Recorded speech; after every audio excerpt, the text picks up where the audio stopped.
Ocena i krytyka kobiet. Matka, która pracuje 40 godzin tygodniowo i oddaje swoje dziecko do przedszkola, jest często egoistyczna. Kobieta, która nie ma dzieci, jest samotna i oddaje się karierze zawodowej, jest często zimna.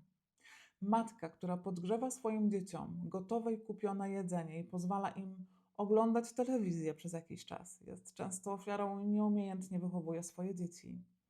Kobieta, która ma karnet na siłownię, czy też abonament u kosmetyczki, a weź lepiej nie mów. I te naciski są ze wszystkich stron. Ze strony kobiet, mężczyzn i całego społeczeństwa, że jesteś nie taka, że jesteś niewystarczająca. A moja odpowiedź brzmi: nie gram dalej w tę grę. Nie jestem tu po to, aby ci udowadniać, że jestem wystarczająca. To nie ja jestem problemem.